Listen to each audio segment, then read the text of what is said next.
के मालिकों का मालिकत्व जगाने के लिए जो प्रयास किया है, एक बार जोरदार ताली हो जाए उनके साथ में, जोरदार।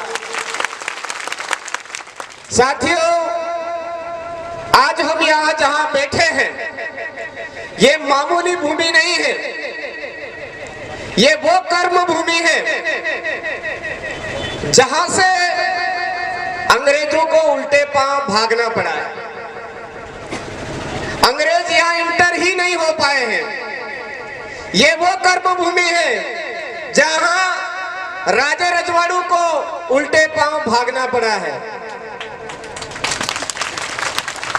और वर्तमान में वही राजे रजवाड़ों की व्यवस्था, वही अंग्रेजों की व्यवस्था, वही मुगल साम्राज्य की जो व्यवस्था है, उसको आधार मान करके वर्तमान में कमल और कांग्रेस, हमारे उधर कमल कांग्रेस दोनों एक ही साथ में चल रहा है, उसका कारण बाद में बताऊंगा।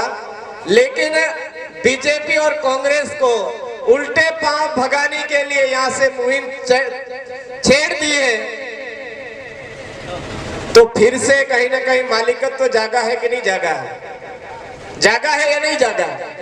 तो मेरे भाइयों, भारत देश के मालिकों का आज की तारीख में जगह जगह शोषण, अत्याचार, अन्याय सबसे ज्यादा अगर पूरे देश में सुनने को मिल रहा है तो वो मध्य प्रदेश की धरती से मिल रहा है, मामा कंस की जमीन से जो राज से सुनने को मिल रहा है। आज नेमावर की जो हत्याकांड हुआ, उसको न्याय मिला क्या? अरे भाई बोलिए, नेमावर में जो हत्याकांड हुआ उसको न्याय मिला क्या? जो भाई पर पेशाब हुआ उसको लेकर के न्याय मिला क्या? कन्हैया भील को न्याय मिला क्या? आप सोचते होंगे हमारे मध्य प्रदेश में ये हालत है। अब मैं आपको राजस्थान से भी परिचित करवा देता हूं। हमारे वहां पर आपने सुना होगा, इंद्र मेघवाल, मटकी पर पानी पीने के बदले उसको मौत मिली, उसको न्याय मिला, आपने सुना क्या? अभी कार्तिक भील सिरोही के अंदर, उसको न्याय मिला क्या? मोहन परिहार जी का हार्दिक हार्दिक जोहार, जय भीम। आप क्या हमारे कार्तिक भील को न्याय मिला क्या? बहुत बहुत धन्यवाद मोहन जी का।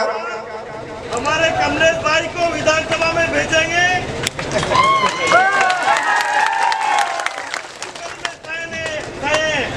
कमलेश भाई ने 12 गांव की जमीन बचाई है, उसमें हमें झूठे मामले में फंसाया भी गया, बिना मतलब की कार्रवाई भी की गई, सारी चीजें, मगर फिर भी 12 गांव की जमीन हमने बचाई है। कोई फर्क नहीं पड़ता है, हम पर कोई भी कार्रवाई कर दो, मगर 12 गांव की जमीन 25,000 परिवार को बचाया। एक बार धन्यवाद मोहन दादा को। आपके अंदर जो जोश और जो आक्रोश है वो बरकरार रहे, हम भी यही चाहते हैं। तो हमारी एक जो बात चल रही थी कि हमारे कार्तिक भील को न्याय मिला क्या? नहीं मिला। हमारी मावली की पूजा भील को न्याय मिला क्या? अरे साथियों, समझिए इस षड्यंत्र को। पूरे भारत देश के आदिवासियों के साथ जगह जगह अन्याय हो रहा है, जगह जगह अत्याचार हो रहा है, और हम लोग आदिवासी बनाम आदिवासियों की लड़ाई लड़ रहे हैं। छोटी छोटी बात को लेकर के आपस में लड़ रहे हैं। समझिए मेरे भाइयों, अंग्रेजों के शासनकाल में भारत देश के आदिवासियों के साथ जो वर्तमान में जो अन्याय अत्याचार हो रहे हैं, इससे भी ज्यादा भयंकर अत्याचार चल रहे थे। हमारे बाप दादाओं ने उसको पहचान लिया, समझ लिया, और उस समय में जो स्थिति परिस्थिति थी उससे उनका मुकाबला किया। स्थिति परिस्थिति कौन सी थी? उस समय में गोफन चलानी पड़नी उनकी मजबूरी थी, तीर धनुष चलाना उनकी मजबूरी थी, बंदूक चलाना उनकी मजबूरी थी। लेकिन मेरे भाइयों, आज पांडाल में बैठे हो, क्या आज हमारे पूर्वज पुरखे आपको गोफन चलाने के लिए मजबूर होना पड़े ऐसा बना के गए हैं क्या?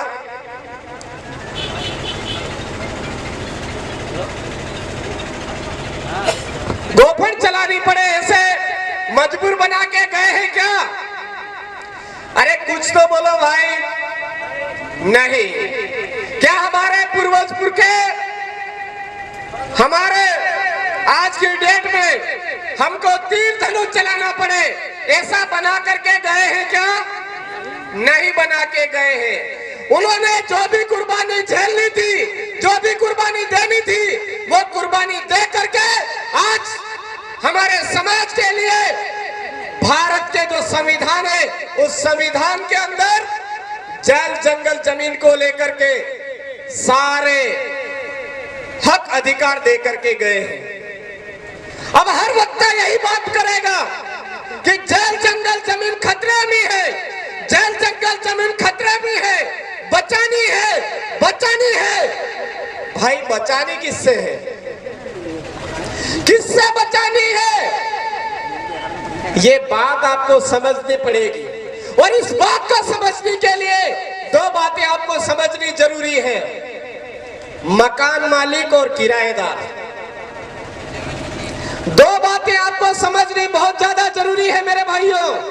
एक होता है मकान मालिक और एक होता है किराएदार।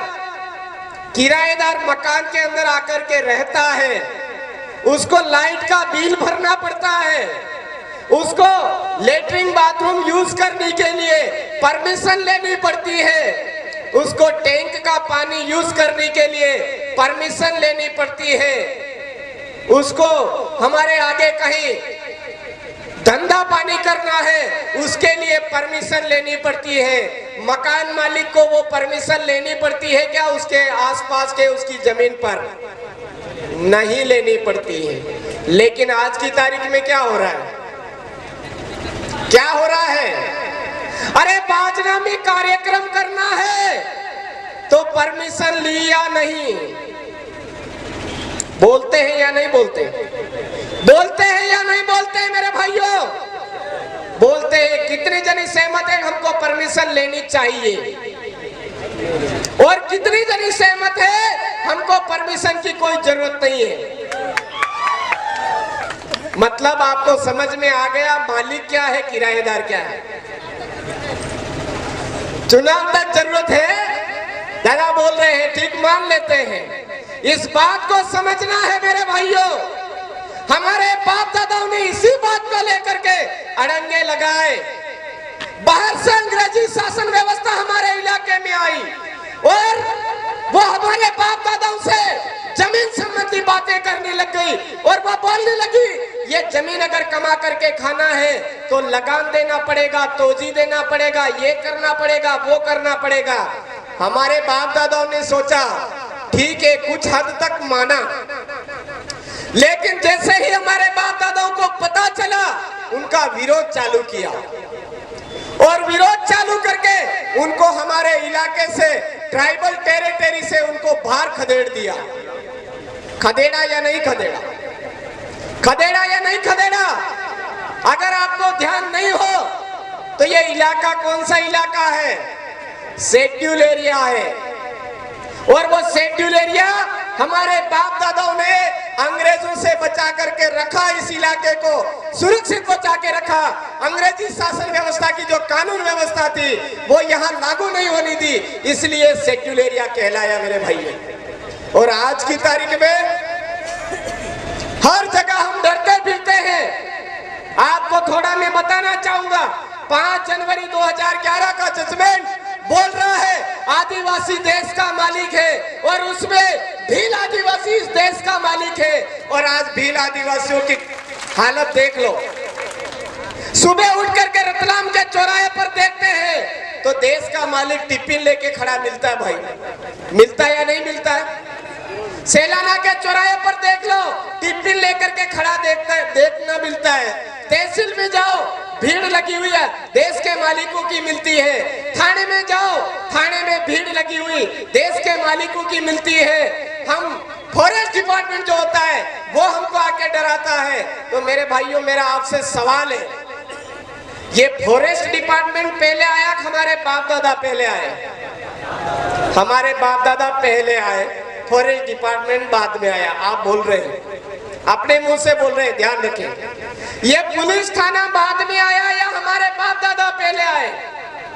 हमारे बाप दादा पहले आए, पुलिस थाना बाद में आया। ये कलेक्ट्री पहले आई या हमारे बाप दादा पहले आए? हमारे बाप दादा पहले आए। तो आज की तारीख में हो क्या रहा है? हमारे बाप दादाओं की जो न्याय व्यवस्था थी, उस न्याय व्यवस्था को चुनौती देकर के थानेदार सीधा हमारे गांव में घुस रहा है। तो क्या हमको उसका विरोध करना चाहिए या नहीं करना चाहिए? अरे करोगे कहां? आपने तो दलाल को वोट दे करके वो दलाली के लिए उसको थाने के लिए नियुक्त कर दिया भाई। कहां से विरोध करोगे? और वो दलाल सुबह उठते ही मुंह धोता है थाने में जाकर के, और हमारे समाज को डुबोने का प्रयास कर रहा है या नहीं कर रहा है? दूसरा, जमीन संबंधी मैटर, हमारे गांव में जमीन बांटने का काम, लड़की को जमीन नहीं देनी है। हमारे पूर्वज पुरखे हमारे बेटों को ही जमीन में हिस्सेदारी देते थे, बेटियों में नहीं देते थे। लेकिन आज हमारे में से ही आदमी ऊपर जाके बैठा है, वो बोल रहा है कि लड़कियों को भी हिस्सेदारी होनी चाहिए। कौन करवा रहा है ये काम? कौन करवा रहा है? हम जिम्मेदार है या नहीं है? जिम्मेदार है मेरे भाइयों। जिम्मेदार इसलिए है कि हमारे बाप दादों की जो व्यवस्था है, न लोकसभा न विधानसभा, सबसे ऊंची ग्राम सभा, हमारे काकड़ में जितनी भी जमीन आवे वे हमारे बाप दादा नहीं है। ये बात हमें समझनी पड़ेगी। हमारे बाप दादाओं की जमीन है, उस जमीन पर फॉरेस्ट डिपार्टमेंट अगर आ रहा है तो बिना परमिशन के कैसे आ रहा है? सवाल खड़ा करना पड़ेगा। खड़ा करना पड़ेगा या नहीं करना पड़ेगा? हमारे गांव की जो गोटान थी, उस गोटान को आज कोई राजस्व विभाग का अधिकारी बनता है। हम लोग उसी को सर्वे सर्वा मान करके फिर अपने आप में कहते हैं ये हमारा नेता है। ऐसे लोगों की पहचान करना चाहिए या नहीं करना चाहिए मेरे भाइयों? करना चाहिए और करनी होगी, क्योंकि वर्तमान में यह स्थिति बन चुकी है मेरे भाइयों। वर्तमान में यह स्थिति बन चुकी है, हमारे समाज को बांटने के लिए ये लोग अंग्रेजी शराब ज्यादा से ज्यादा हमारे इलाके में बांट रहे हैं। और मामा बालेश्वर दयाल जी ने सबसे ज्यादा विरोध किया था, हमारे इलाके में अंग्रेजी शराब की दुकानें नहीं होनी चाहिए, दारू नहीं होना चाहिए, नशा नहीं होना चाहिए, ये बात उन्होंने कही थी। तालियां तो बजा दी, लेकिन मुझे पता है तालियां बजाने वालों में से ही बहुत सारे शाम को बिना उसके रह नहीं पाते। सही बात है कि गलत है? कितने जने सहमत है इस बात से? हमारे समाज का सत्यानाश करने में सबसे ज्यादा जो पामड़े लोग हैं, किराएदार लोग हैं, उन्होंने दारू का इस्तेमाल किया। ऐसे कितने जने हैं? सहमत है? अंग्रेजी शराब हमारे इलाके की जमीन छीन रहा, सहमत है? नहीं सहमत है? मतलब अंग्रेजी दारू हमारे समाज की जमीन नहीं ले रहा है? ले रहा है या नहीं ले रहा है? ले रहा है। जब आपको पता है अंग्रेजी शराब हमारे बाप दादाओं की जो जमीन है उस जमीन को छीन रहा है, उसके बावजूद अंग्रेजी शराब के पीछे क्यों पड़े हुए हो? क्यों पड़े हुए हो करा लो, टकसते नहीं, रेवाजते नहीं। अगर आप अपने समाज को आजाद करना चाहते हो, अपने बाप दादाओं की विरासत को बचाना चाहते हो, तो अंग्रेजी शराब से दूर होना पड़ेगा। दूसरी बात, आज मेरे प्रतापगढ़ जिले के अंदर सबसे ज्यादा बड़े बड़े झंडे लेकर के जाते हुए लोग कौन दिखते हैं? सबसे ज्यादा हमको रतलाम जिले के लोग दिखते हैं, सबसे ज्यादा हमको झाबुआ जिले के लोग दिखते हैं, सबसे ज्यादा जिस टाइम में लॉकडाउन लगा ना, उस टाइम में भी सबसे ज्यादा लठ खाने वाले लोग भी इधर के ही देखे हैं मैंने। भूल गए? छोटी सादरी से लगा करके इस रतलाम छोटी सरवन तक लोग छोड़ने के लिए प्रतापगढ़ के सारे साथी लगे थे, और उन साथियों के आगे इस झाबुआ जिले के, अपने रतलाम जिले के रावटी, हमारा बाजना, हमारा ये जो पूरा इलाका है, एक ही बात बोलता था, और अब बाप रे हेल के माने मेलिया बोलते फिर कभी नहीं आवा, कभी नहीं आवा। ये बात बोलते हुए सुने थे, लठ खाते हुए, बच्चों को लटकाते हुए, ये करते हुए, और अभी देखता हूं मैं सबसे ज्यादा जो लोग हमारे ऊपर लठ बरसवा रहे थे, उसी के साथ सबसे ज्यादा दौड़ रहे हैं। अरे जो बीजेपी शासनकाल हमारे लोगों को ढांडू की तरह पीटा, भेड़ बकरियों की तरह पीटा, उन्हीं लोगों का हमको साथ देते हुए मिलते। बोलो हमको शर्म आनी चाहिए या नहीं आनी चाहिए? अरे यहाँ से हम दौड़े दौड़े झंडे उठा उठा करके दौड़े दौड़े पता नहीं कहाँ तक जा रहे हैं। हमको शर्म आनी चाहिए या नहीं आनी चाहिए? हमारे अपने बाप दादा जो सीरा बापसी है, उनके लिए कभी होटलें नहीं बनाते। हमारे जो खाकर देवे, उनके लिए कभी होटलें नहीं बनाते।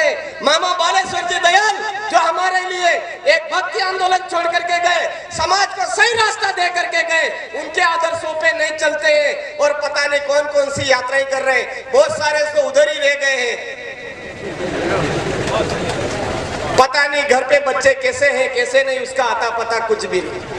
मैं यहाँ से इस इलाके से जितने भी लोग उधर जा रहे हैं, उनसे कहना चाहूंगा, लानत है, आपको शर्म आनी चाहिए।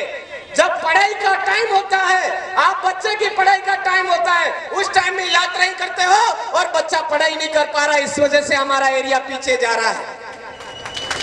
ये आपको स्वीकार करना पड़ेगा। दूसरी बात, हमारे इस इलाके के अंदर सबसे ज्यादा अगर पीछे धकेलने का काम कर रहे हैं, तो ये जो बीजेपी और कांग्रेस की सरकारें है, ये कर रही है। शेड्यूल एरिया के अंदर आर्टिकल 244(1) के अंदर 100% जो आरक्षण का प्रावधान है, वो आदिवासियों के लिए है। इस इलाके के अंदर जमीन को लेकर के ऐसे कानून बने हुए हैं, आदिवासियों की जमीन किसी गैर आदिवासी के नाम नहीं हो सकती है। गैर आदिवासी के नाम तो क्या, सरकार के नाम नहीं हो सकती है। उसके बावजूद धड़ल्ले से आदिवासियों की जमीन छीनी जा रही है। कोई विरोध नहीं कर रहा है, विरोध कर भी रहा है तो अपनी निजी स्वार्थ के लिए कर रहा है। मैं उनसे कहना चाहूंगा कि हमारे इस इलाके के अंदर ग्राम सभा का जो पावर है, उस ग्राम सभा के पावर को आम जन तक पहचानने की जरूरत है, भेजने की जरूरत है। लेकिन हम लोग उस चीज को आगे नहीं बढ़ा रहे हैं। एक ही बात लेकर के आमने सामने भिड़ते रहते हैं फेसबुक व्हाट्सएप पर, वो ऐसा है, वो ऐसा है, वो ऐसा है। फेसबुक व्हाट्सएप पर अगर आप जितनी बाता फोड़ी आपस में लड़ने झगड़ने की कर रहे हो, उससे दुगनी स्पीड से संविधान में क्या हमारे प्रावधान है, हमारे बाप दादाओं ने क्या प्रावधान हमारे लिए दिए हैं, उनके लिए ज्यादा से ज्यादा पोस्ट करोगे तो हमारा समाज जागृत होगा। ये मैं आपसे कहने आया हूं। आज हमारे राजस्थान के अंदर किसी भी तरह की लड़ाई होती है तो इस तरह से सोशल मीडिया पर हमारी कोई लड़ाई नहीं होती है। आपस में बैठ करके, जाजम पर बैठ करके तय करते हैं। हमारे पूर्वज पुरखे जिस तरह से हमारे फैसले कर लेते थे, भाई भाई आपस में जिस तरह से रहते थे वैसे कर लेते थे। लेकिन आपस में आदिवासी बनाम आदिवासी लड़ाई नहीं लड़ रहे, हमारे वहां बंद हो चुकी है। तो मैं आप तमाम साथियों से भी कहना चाहूंगा कि हमको अगर भील प्रदेश बनाना है तो आदिवासी बनाम आदिवासी लड़ना बंद करना पड़ेगा। आदिवासियों से टकराना बंद करना पड़ेगा। आप अगर टकरा सकते हो तो बीजेपी की व्यवस्था से टकराइए जो हमारे समाज को गुलाम बनाने का प्रयास कर रही है। आप अगर टकराना चाहते हो तो कांग्रेस की व्यवस्था से टकराइए, वो आपको गुलाम बनाने का प्रयास कर रही है। आपस में आदिवासी बनाम आदिवासी क्या होता है भाई? हमारी नौकरियां कितनी छीनी जा रही है, उसका मैटर अपने हाथ में लीजिए। हमारी सरकार के अंदर हमारी कितनी भागीदारी होनी चाहिए उसको लेकर के लड़िए, कोई दिक्कत नहीं है। लेकिन हम आपस में लड़ते रहते हैं। आपस में लड़ने की जरूरत नहीं है, आपस में लड़ने का समय नहीं है दोस्तों। बहुत बड़ी आशा लेकर के हम घूमते हैं कि रतलाम जिले के अंदर भील प्रदेश का कारवा खड़ा हो चुका है और